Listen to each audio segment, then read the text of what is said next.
Okay, so let's jump right in. We're going to tackle a really fascinating literary puzzle today, one that's right at the heart of India. And the puzzle is this: how can a nation with literally hundreds of languages even have a single shared story? It's a question that kind of forces us to rethink what a national literature can even be.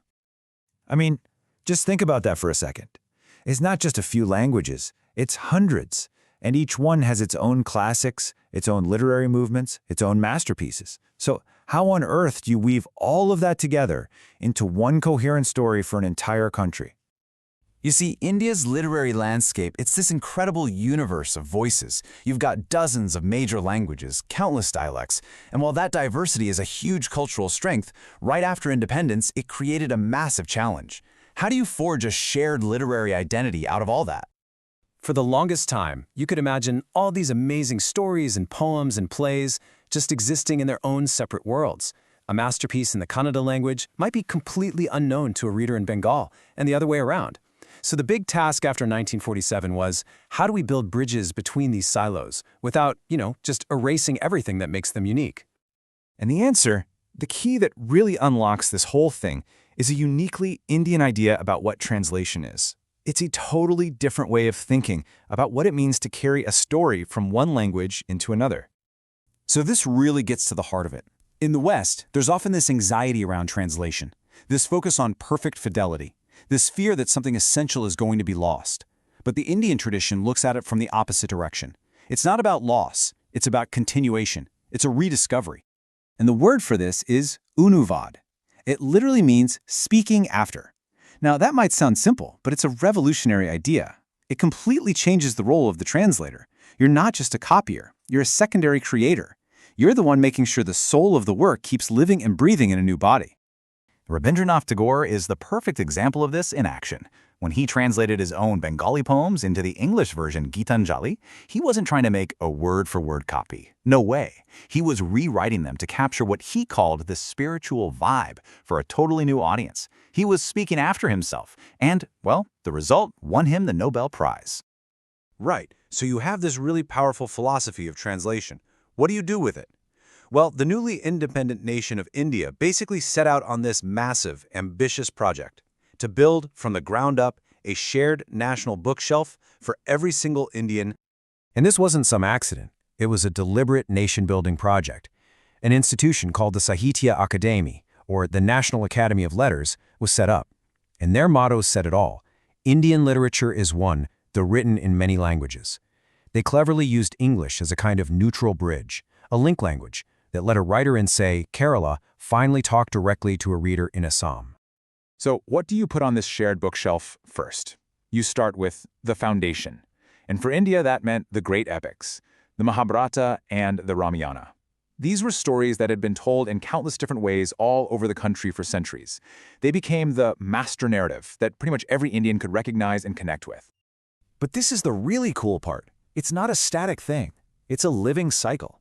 You start with the ancient oral traditions. Then, English translations and retellings help create a sort of standardized national version that everyone can access. And then, this is the best part, modern writers start to subvert that standard, to challenge it, like Chitra Banerjee Divakaruni did when she retold the entire Mahabharata from a feminist perspective in The Palace of Illusions. And this brings us to a really crucial turning point in our story, because once you've created a shared language and a shared canon, well, you've also created a powerful new tool. And that tool can be used not just for unity, but for resistance. So, translation didn't just bring all the established classics together, it also handed a national megaphone to voices that had been pushed to the margins, that had been systematically silenced for centuries. I'm talking specifically about the voices of Dalit writers. And these writers didn't just bring new stories to the table, they brought a whole new philosophy of what art is for. They called it an aesthetics of pain. And the argument was that literature's real job wasn't to give you bliss or an escape. Its job was to be a witness to suffering and trauma. You can see just how revolutionary this was. On one hand, you have classical Indian aesthetics, which often saw art as a way to rise above everyday life, to find bliss. But Dalit aesthetics said no. It forces a direct confrontation with reality. It argues that for millions of people, reality is pain, and art has a duty to tell that truth. And through translation, these incredibly powerful confrontational books reached every corner of India. Om Prakash Valmiki's Jutan, the title itself refers to scraps of leftover food given as a deep insult.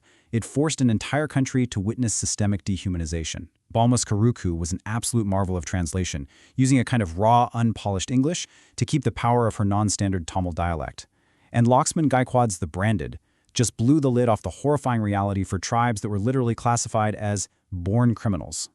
So this dynamic, this push and pull of using a shared literary space for both unity and for powerful critique, that really is the ongoing story of modern Indian literature. It's this constant, vibrant, and often fierce conversation. And you see this conversation playing out everywhere.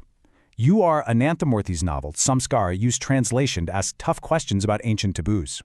Mahasweta Devi's Mother of 1084 brought the brutal reality of state violence right into the living rooms of the middle class. And Girish Karnad's famous play Tughlaq used a historical sultan as a brilliant metaphor to critique the politics of his own time.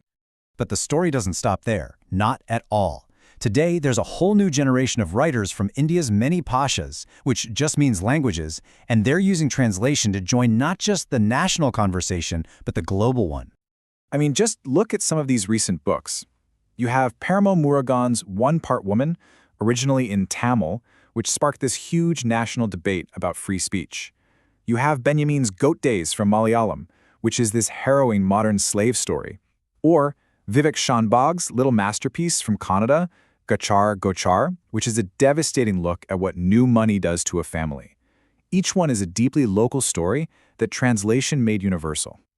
So there's no question that in India, translation has been this incredible force for creation, for unity, and for resistance. But it does leave us with one final, big question. In a world where global languages like English are more dominant than ever, is translation the thing that saves these diverse local stories, or does it risk becoming their final chapter, kind of smoothing over all the unique differences that made them so vital in the first place? Honestly, that's a conversation that's still being written.